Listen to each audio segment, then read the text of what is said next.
accident, patient is walking on the sidewalk and occurs trauma hit by a car and has multiple wounds on the head, chest, abdomen, and also fracture. Now the paramedics came and now start. Sir, can you hear me? Can you answer me? What's your name? Okay. Patient is unresponsive. Okay, patient's chest is expanding, so patient is breathing, there is breathing sound. I'm not moving his head or neck to any position to prevent any further injury for the spinal cord. And for circulation, okay, there's presence of carotid pulse, but then it's weak. So after checking for ABC, the patient is unconscious, and after checking for ABC, I see several bleeding sources, and I'm going to stop the bleeding. So first is on the head region.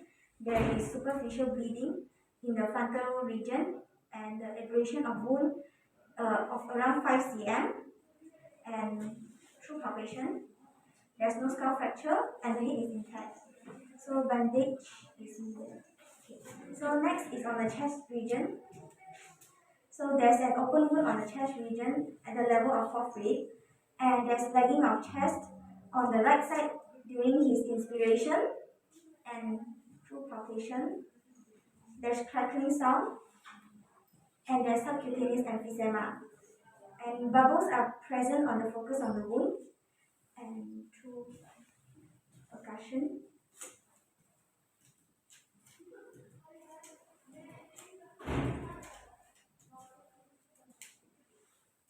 So there's tympanic sound through percussion.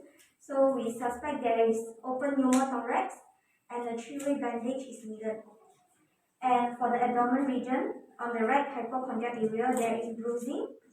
We suspect for internal bleeding. And on the upper extremities, the right hand there is superficial abrasion wound on the forearm. So spiral bandage is needed.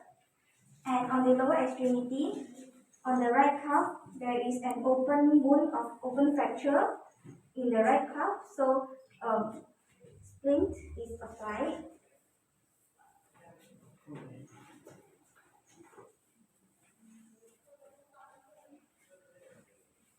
To stop the bleeding.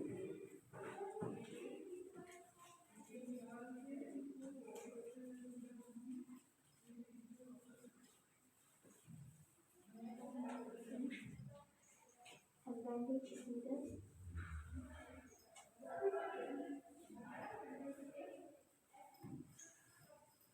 To cover.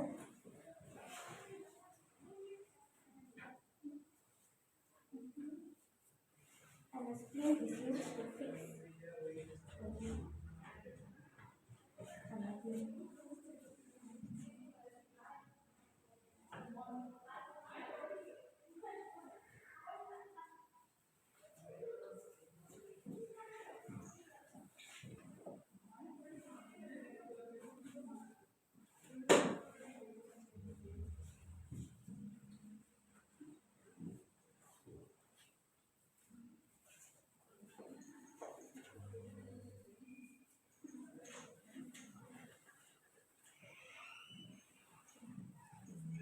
So all of the wounds have been covered, so there are no external hemorrhages right now.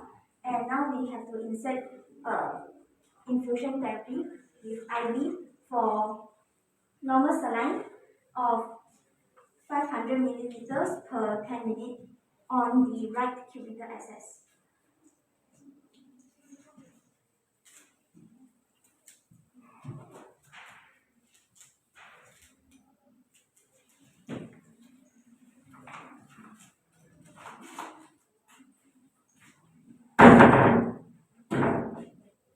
Okay, so through the IV line, not only normal saline is given, morphine is also given to reduce the pain of the patient.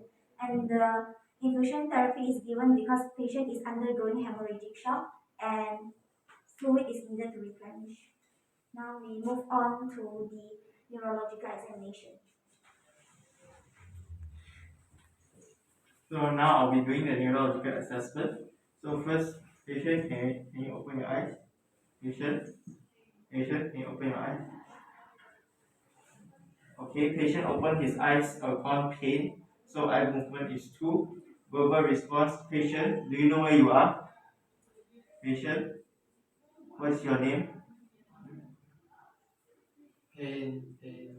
Okay, patient is saying inappropriate words.